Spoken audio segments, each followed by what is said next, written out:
ang travel authority nga, kailangan ng knowledge, is issued with the knowledge of the Chief of Staff. Paano mo kami mapapaniwala na ang special order authorizing someone to handle and disburse hundreds of millions of pesos did not go through you, ma'am? Either you're stupid, ma'am, or you're lying. Sorry, nadadala lang ako.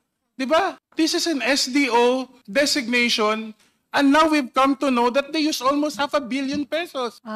Your Honor, respectfully, that was a document, that was not a document that was prepared by my office. Sobrang confidential naman ng funds na yan, ma'am. Pati designation, confidential din. 3 tao lamang na magkakakilala, magkakaibigan, magkakapamilya ang magkaroon ng kontrol sa halos kalahating bilyong pera ng bayan. Ninakaw ba ang confidential funds? Kay Atty. Lopez?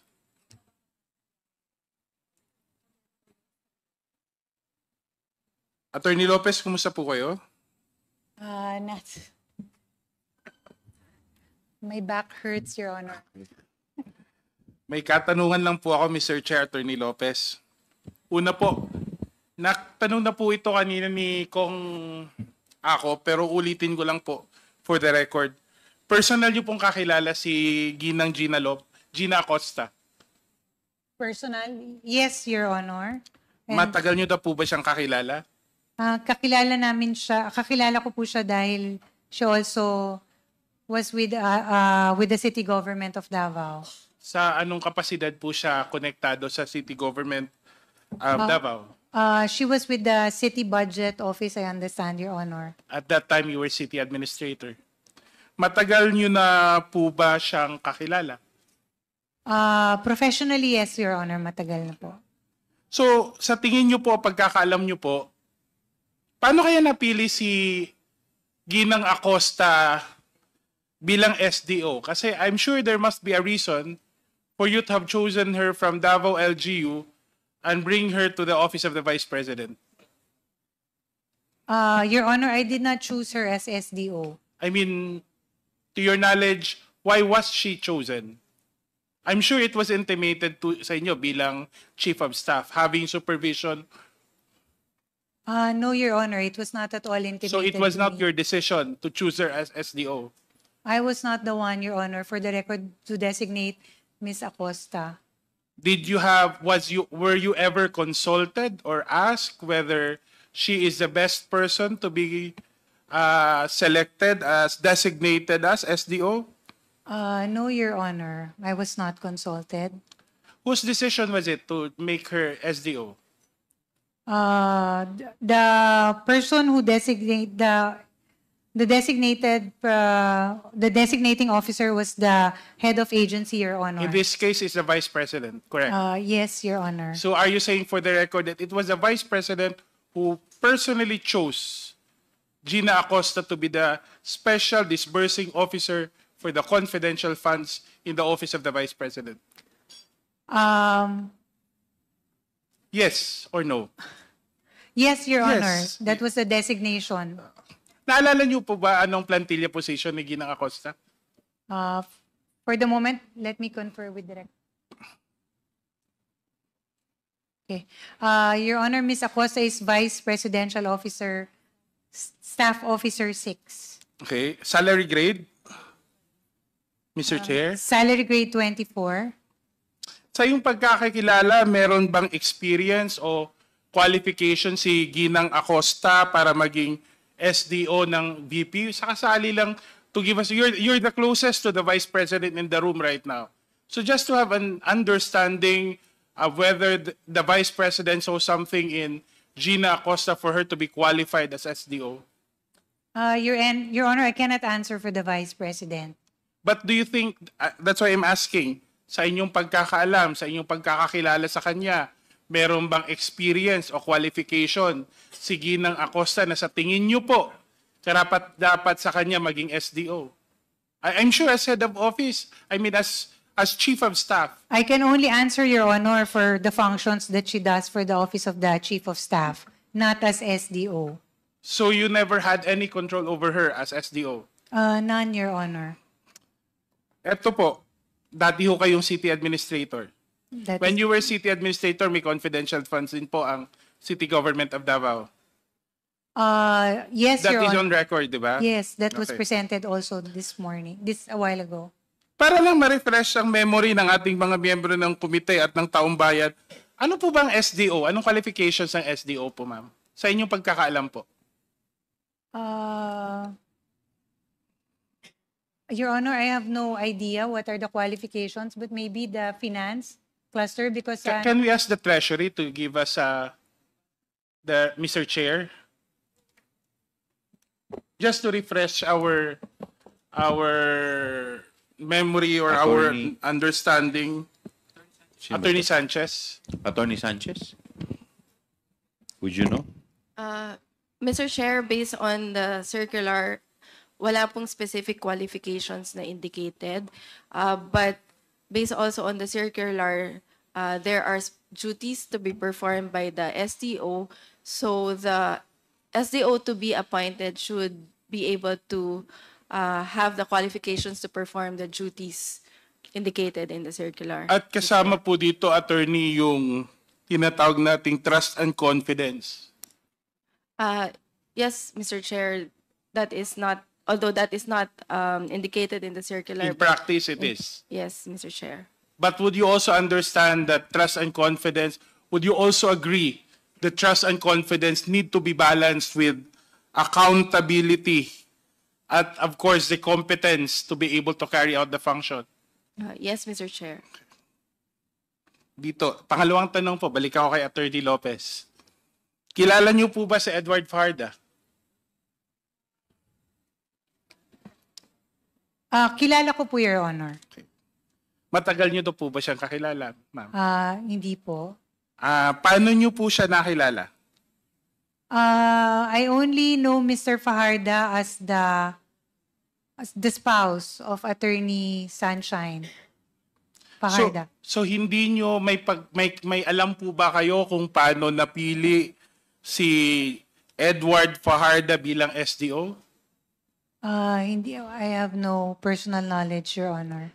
So hindi niyo alam kung paano pinipili ang tao, pero alam niyo po kung paano tinatanggal ang tao sa Office of the Secretary ng Department of Education? Your Honor, as explained early on this afternoon, that was a task that was given to me by the Vice President, who was then the Secretary of Education. So would you confirm that there are specific tasks that were given to you, including dismissing officials of the Department of Education for the Vice President, even if you were not connected in any way with the Department of Education? Yes, Your Honor, that has happened. Okay. So hindi nyo rin alam kung ano ang plantilla position ni Edward Fajarda? Hindi po. Hindi nyo rin alam kung may qualifications ba or meron bang experience si Edward Fajarda para maging SDO? Hindi po. I have no knowledge. Alam mo, Mr. Chair, ang bilis magtiwala ng Office of the Vice President, no? Ilang milyon, pero hindi kakilala. Ito na lang, siguro kakilala nyo po, Attorney Lopez. Kilala nyo po ba si Shine Fajarda? At Attorney Sunshine Fajarda, yes. Matagal nyo po ba siyang kakilala? Attorney Sunshine is also one of the... Oo, matagal ko na po siyang kilala. Empleyado po siya din ng local government. Sa pagkakaalam nyo po, at based sa dahil matagal na kayo magkakilala, malapit po ba sa isang personal na rason, for personal reasons, si Attorney Shine sa head of agency, sa pangalawang Pangulo? I cannot comment on their personal relationship, but professionally, yes, Your Honor. I think their proximity because of the work that Attorney Sunshine does.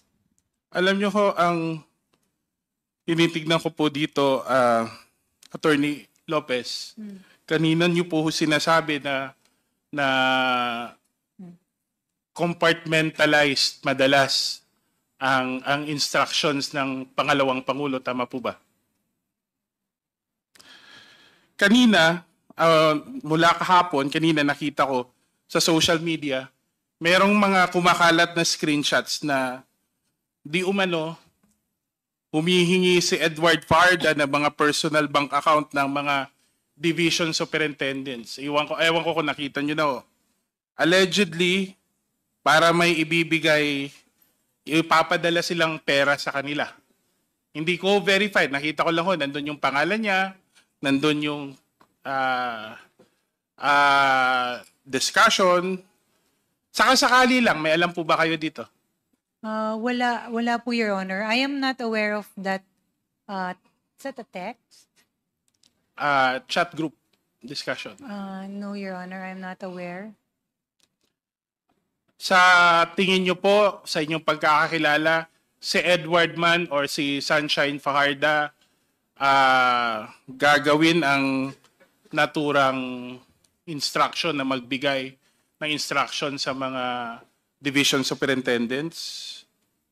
Your Honor, I have no personal knowledge as regards that.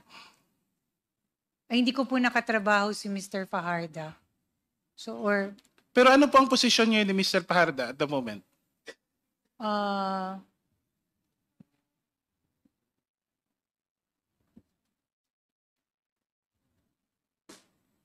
Ano po ang designation niya ni Mr. Fajarda, Mr. Chair?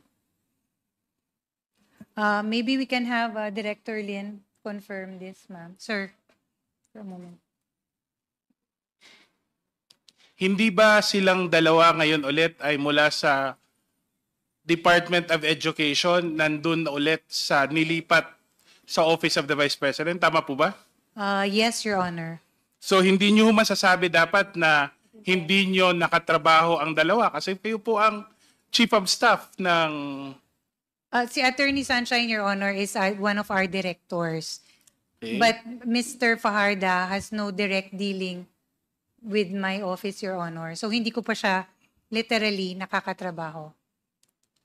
Noted on that answer.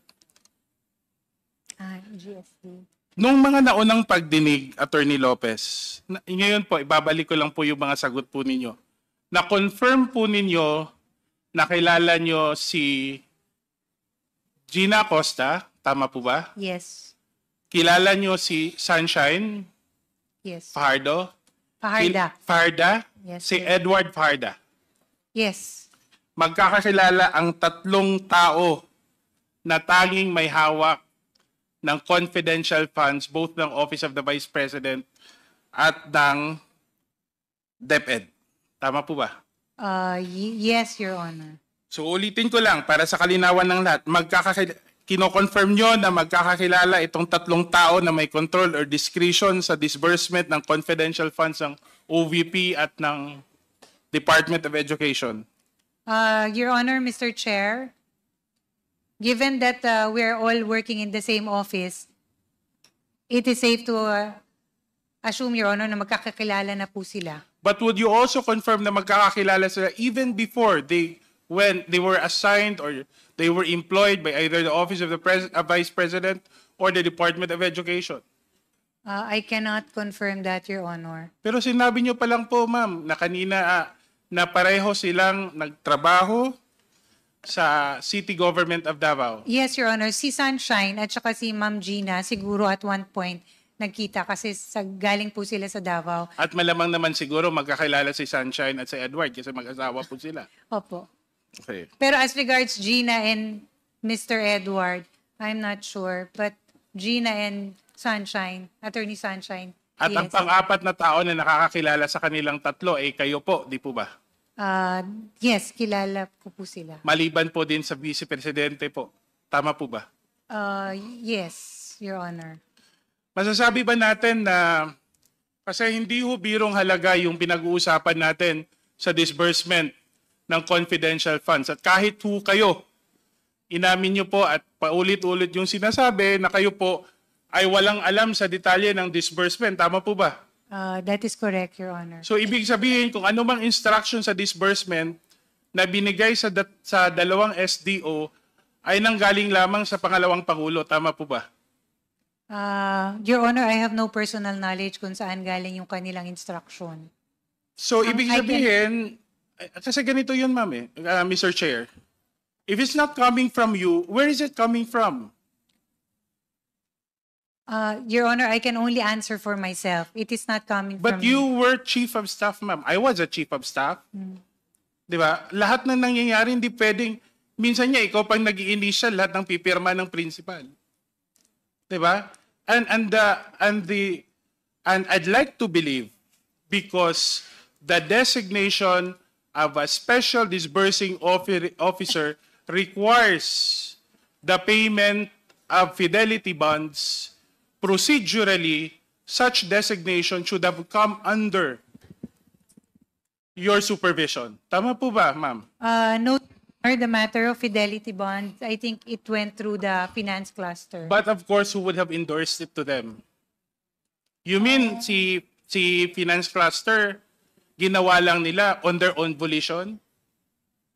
I did not endorse the bonded officers, Your Honor. No, what I'm saying is, gagawin lang ba yon ng Finance Cluster even without your permission, without your endorsement, na ito ang gagawin nating supervising disbursement officer? So ang nagdesisyon lang nun, nakunan sila ng fidelity bond, ang Finance Cluster lang? Your Honor, as stated earlier, I was not the one who designated them as SDO. So these are documents. So sino pang nag-designate sa kanilang SDO ulit, ma'am? The head of agency, Your Honor. So, okay. Attorney Sanchez, kinausap ka ba ni VP Sara na ayusin yung fidelity bond ni Miss Acosta? Mr. Chair, can I respond? Yes. Tony Sanchez. Okay, thank you, Mr. Chair. Mr. Chair, whenever there is a special order designating special disbursing officers in the Office of the Vice President, it is incumbent upon the finance cluster to arrange and to obtain the fidelity bond, Mr. Chair. So we relied on the issued special order designating Ms. Acosta as the special disbursing officer. So sino po, Attorney Sanchez, Mr. Chair, ang nagpadala ng special order sa inyo? Mr. Chair, it was released through the Central Records Unit, Mr. Chair. Naka-number na siya as a special order. So we took that as para it triggered the for our division, for the accounting division to process the fidelity bonding, Mr. Chair. Ibig sabihin, Attorney Sanchez, you just processed it on the presumption that it went through the regular channels. Yes, Mr. Chair, because it was through our Central Records Unit, Mr. And Chair. based on your knowledge, based on your experience, such records, such documents would have been released only after approval by the Office of the Vice President or the Vice President herself. Yes, Mr. Chair. In that case, the administrative head of the Office of the Vice President is the Chief of Staff, di ba? The administrative, I am the Director for Administrative Service, Mr. Chair. But what I mean is, who do you report to? The Assistant Chief of Staff, Mr. Chair. Where do the Chief of Staff report to? The Deputy Assistant Chief of Staff? The Chief of Staff, Mr. Chair. Ultimately, if you follow procedure, all documents released and signed upon by the Vice President in ordinary course of things should have been cleared by the Chief of Staff. Di po ba? I have no specific knowledge on that matter. If all the documents are coursed through the Chief of Staff, Alam mo, Mr. Chair. Ibig sabihin, si VP Sara mismo ang nagbibigay, si VP Sara mismo ang nagpapadala ng mga special orders. Mr. Chair, there are other administrative officers in the Office of the Vice President. But who proper. presents it for the signature of the Vice President? I am not. Attorney aware. Lopez, who presents documents for the signature of the Vice President? That particular document, Your Honor, it was not from the Office of the Chief of Staff. That So- designating memo. But I'm asking another question, ma'am. Yes. Who presents documents for signature of the Vice President? The Office of the Chief of Staff, Your Honor, we prepare it. Correct. In Diba? some cases, correct. So for this particular confidential fund, designation of SDO for confidential fund, hindi ho dumaan sa inyo. Hindi po, Your Honor. I will repeat it because you're under oath, ma'am. Yes. For the record.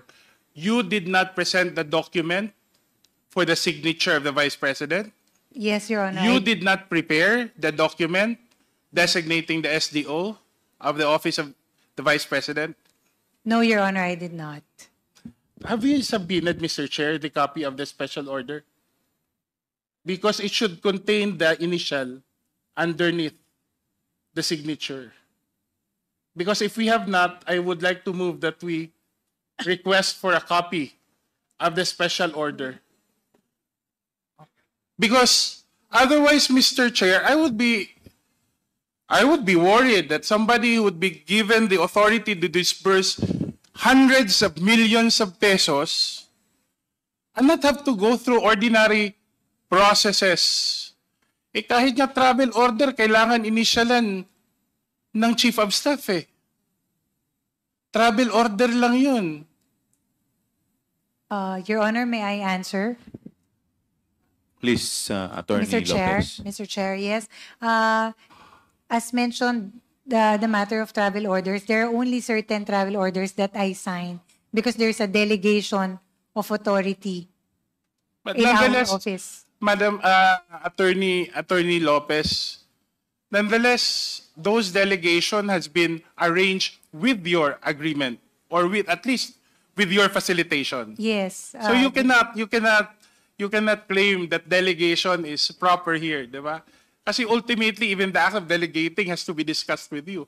Tama po ba? And there was a discussion, I'm sorry, Your Honor, just for point of clarification. We are referring to the delegation of authority as regards travel issuances? Or are we referring to... No, ordinary documents, ma'am, that require the signature of, like we're just using an example, the travel... kasi kung ang travel authority nga, kailangan ng knowledge, is issued with the knowledge of the Chief of Staff, paano mo kami mapapaniwala na ang special order authorizing someone to handle and disburse hundreds of millions of pesos did not go through you, ma'am? Either you're stupid, ma'am, or you're lying. Sorry, nadadala lang ako. Di ba? Kasi nag-chief of staff ako eh. Lahat to ng dinadaan, pipirmahan, kasi either ang principal ko ang kulong o ako ang kulong. Kasi ako ang mag-i-initial eh. And we're not talking about as an ordinary designation. This is SDO. This is an SDO designation, and now we've come to know that they use almost 500 million pesos. Your Honor, respectfully, that was a document, that was not a document that was prepared by my office. Sobrang confidential naman ng funds na yan, ma'am. Pati designation, confidential din. As mentioned earlier, Your Honor, ang my task really as the Chief of Staff and as Undersecretary was to handle all the socio-economic programs of the office. It's a day-to-day operations thing, oversight of all the divisions, the employees of the OVP, Your Honor. But it is also not the case that when you're Chief of Staff, even if you would handle ordinary administrative, as you mentioned, you also have to understand the point and direction of all these administrative decisions, di ba? Your Honor, ang sinasabi ko naman lang po is that that particular document, the designation was not prepared by the Office of the Chief of Staff, did not go through me. So I really have no information as regards that. Anyway, sorry kanina, Yun Attorney lang. Lopez, so, medyo nadala lang ako, pero ito Oo, na lang. no need for name calling sana, sir. Sa tingin niyo po, My request.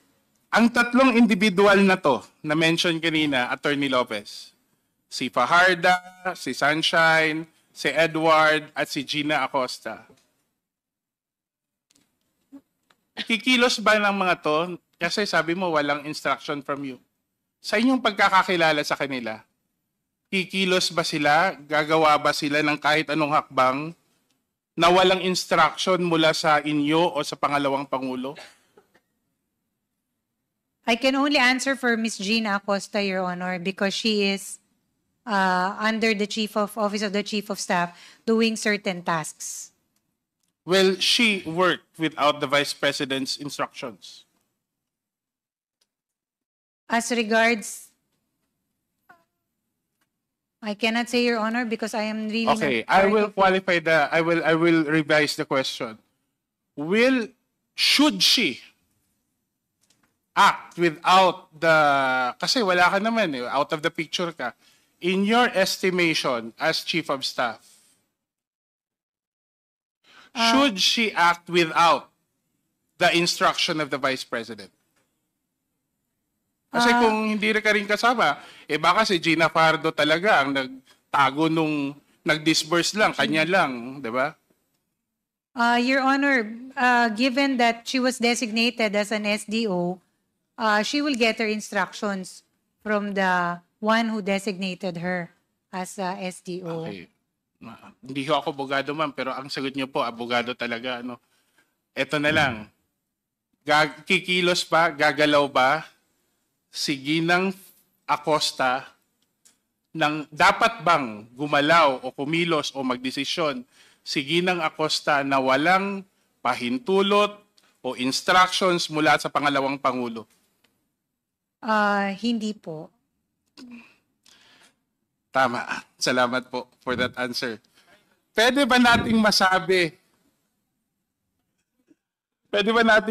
ma'am, na dahil matagal nang magkakakilala itong tatlong tao, magkilala din ninyong kayo, kilala din ni Vice President, pwede ba nating masabi na sa usapin ng confidential funds, the act of one is the act of all?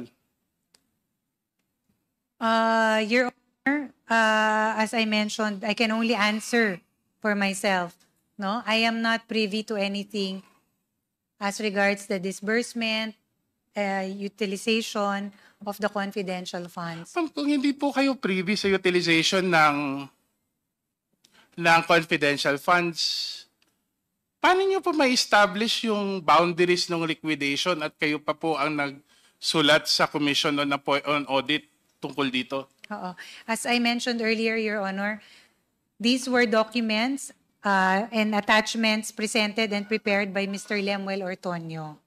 Ma'am, as a lawyer and as a Chief of Staff of the Vice President, hindi ba sa tingin ninyo, in your judgment, etong mga arrangements na to na medyo sabihin na lang natin unorthodox, no? Ito ang nagresulta ng kakulangan po ng transparency sa paggamit at pag-disburse ng confidential funds. In your judgment, ma'am, you know, you're not the only agency that has confidential funds. And we did not see these problems in other agencies.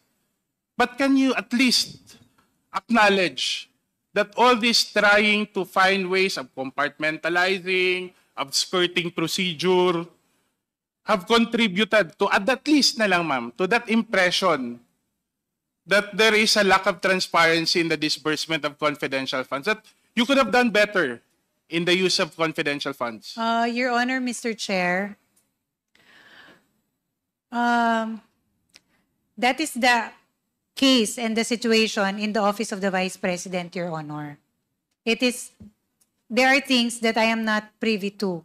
It is compartmentalized kind of tasking. I was only really confined to my tasks, which I mentioned earlier, Your Honor, which is really running the operation side of the Office of the Vice President, ensuring that our programs are institutionalized, it is implemented across the country. Yun po yung ang main task ko. Did I was any of not your- really given information or was not made privy to that. For the record lang, Attorney Lopez, did any of your programs, projects that you implemented, any of these projects, were this funded by the confidential funds? For the record.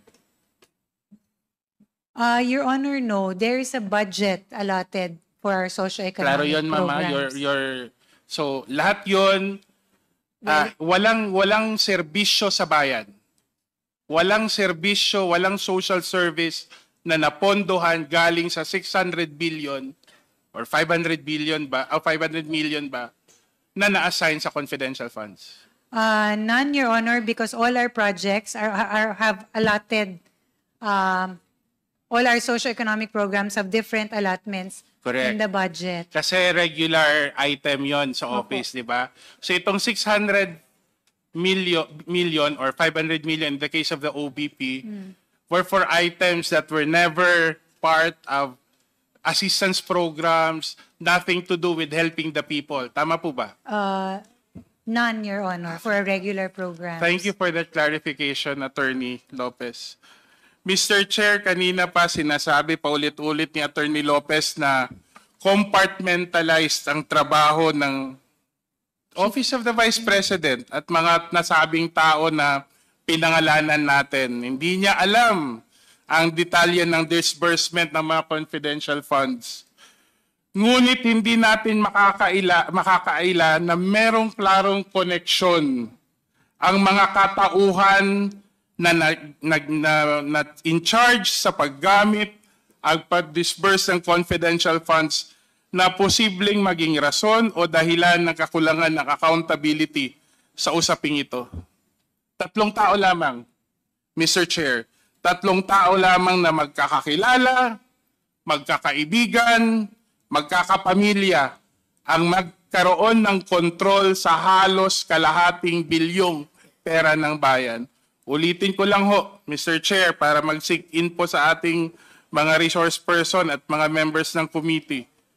Hinayaan, pinahintulutan at itinalaga ng tanggapan ng pangalawang Pangulo ang 3 tao at 3 tao lamang ang magkakakilala, magkakaibigan at magkakapamilya ang kontrol sa pondong ating tinitignan. May manifestation sana ako, Mr. Chair. Ako naman yung last, no? Meron pa isa. Pero pwede pa. Yes. Manifestation. Okay, please state your manifestation. For the manifestation, of course, with the indulgence of Congressman Jude, I think dala ng emosyon kanina, meron po siyang nabanggit na hindi magandang salita. So, with the permission of Kong Jude, maybe we can strike that word out and just replace it na lang with another word, just so that we can control the narrative and the way we handle ourselves and the decorum. Na instead of the word that you use, maybe we can replace it with something else, like incompetent or something like Just that. strike out. I With the- submit to the committee, Mr. Chair. Thank you very There's a much. motion by the Honorable Deputy Speaker to strike out the word. Sasabihin ko pa ba? As stated a while ago by Congressman Jude Asidre, is there a second to the motion? Any objection? Hearing none, the motion is carried. Please state your manifestation. Mr. Chair, mula pa sa simula, malinaw na ang layunin ng investigasyong ito. Alamin ng katotohanan sa likod ng questionabling confidential funds na inilaan para sa tanggapan ng pangalawang Pangulo at sa kagawaran ng edukasyon. Maraming katanungan ang bumabalot sa isyong ito. Tama ba na bigyan ng confidential funds ang mga tanggapan ito? Tama ba na ang pinaglaanan sa pondong ito? Ngunit sa huli, ang pinakamahalagang tanong, nagamit ba sa tama ang pera ng bayan? Hindi po makakaila na ito po ay isang inquiry in aid of legislation. At kailangan masagot ang mga critical na katanungan. Sino, paano, at para saan maaaring gamitin ang confidential funds?